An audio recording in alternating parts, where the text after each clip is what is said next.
নমস্কার। হরে কৃষ্ণ। শ্রীকৃষ্ণের এই বাণী বাঁচাবে আমাদের নরক যন্ত্রণা থেকে। হিন্দু ধর্মের সবচেয়ে পবিত্র গ্রন্থ হচ্ছে শ্রীমদ্ ভগবদ্ গীতা। গীতার বাণী অনুসারে মানুষকে জীবনের সঠিক পথে চলার সন্ধান দেন। সাধারণত মানুষকে জীবনে ধর্ম, কর্ম, প্রেমের শিক্ষা দেন গীতা। কুরুক্ষেত্রের মহাযুদ্ধে অর্জুনকে বলা গীতার উপদেশ হাজার হাজার বছর পরেও আমাদের জীবনে সমানভাবে প্রাসঙ্গিক বা কার্যকরী। গীতা হলো জীবনের সম্পূর্ণ দর্শন এবং একজন মানুষ জীবনে যে যে পথ অনুসরণ করতে পারেন তার মধ্যে গীতার দেখানো পথ হলো সর্বশ্রেষ্ঠ। গীতায় শ্রীকৃষ্ণ বলেছেন যে এই তিন হলো নরকের দ্বার। এই তিনের দ্বারা মানুষ নিজের সর্বনাশ ডেকে আনে। জেনে নিন গীতায় কোন তিনটি বিষয়কে নরকের দ্বার বলেছেন শ্রীকৃষ্ণ। শ্রীকৃষ্ণের বাণী অনুসারে যে কোনো মানুষের জীবনে সর্বনাশ ডেকে আনতে পারে এই তিনটে জিনিস। এই তিন জিনিস হলো লোভ, রাগ ও লালসা। গীতায় এই তিনকে নরকের দ্বার বলে বর্ণনা করা হয়েছে। যে ব্যক্তির মধ্যে এই তিনের অধিক্য রয়েছে তার সর্বনাশ কেউ ঠেকাতে পারে না। এমন যে মানুষ সর্বশ্রেষ্ঠ তাকেও সর্বনাশের অতলে নিয়ে যেতে পারে এই তিন বৈশিষ্ট্য। গীতায় শ্রীকৃষ্ণ বলেছেন যে কোনো মানুষের কখনোই উদ্ধত হওয়া উচিত নয়।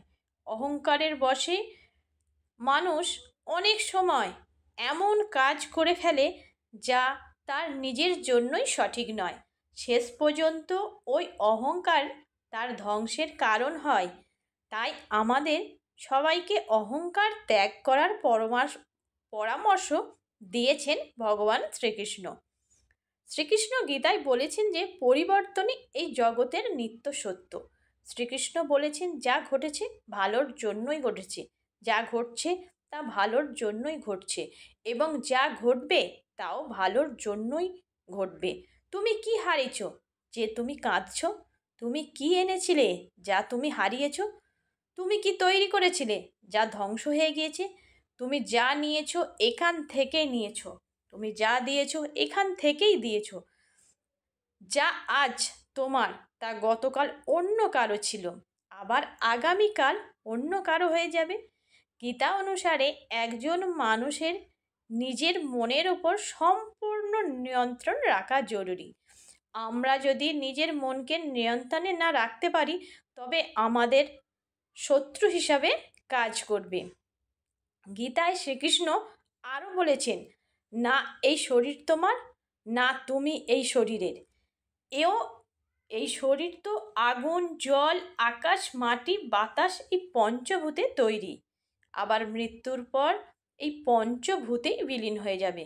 কিন্তু এই আত্মা হলো চিরকালীন। তাহলে তুমি কে?